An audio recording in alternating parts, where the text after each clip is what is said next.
How do you fix permissions errors when accessing files or folders? Imagine trying to open a file and getting a message that says access is denied. Frustrating, right? Permissions errors happen when the operating system blocks your access because of how the file's security settings are configured.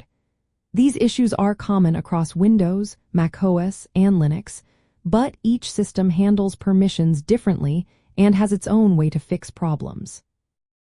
At the heart of permissions errors are the rules about who can do what with a file or folder. There are three main actions: reading, which means viewing the contents; writing, which involves changing or deleting the file; and executing, which runs the file as a program.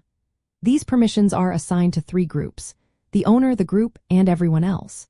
In Unix-like systems like Linux and macOS, permissions are set with simple codes showing who can do what.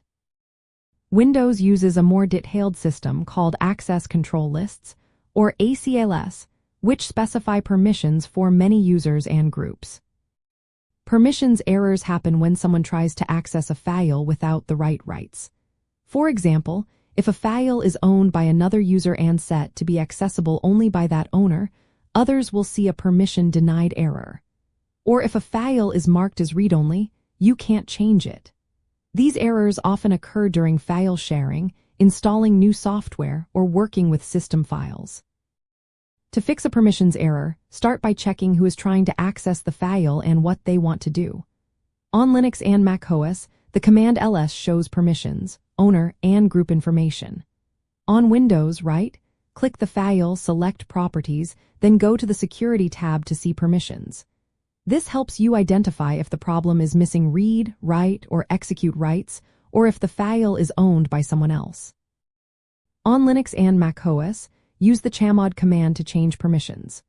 For example, typing chmod 755 file name gives the owner full rights and allows others to read and execute. To change who owns the file, use chown.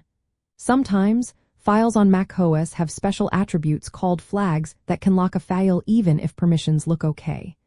You can see these with ls-low and remove them with ch flags, then adjust permissions with chmod. On Windows, you can fix permissions through the graphical interface by right-clicking the file, choosing Properties, then Security.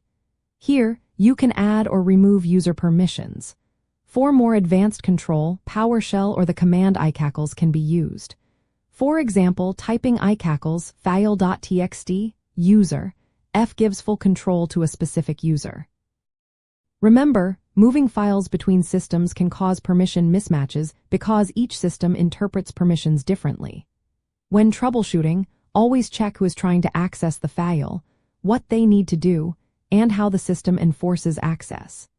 Adjust permissions carefully, and if changes don't work immediately, look for other security features like file flags on macOS or inheritance settings on Windows.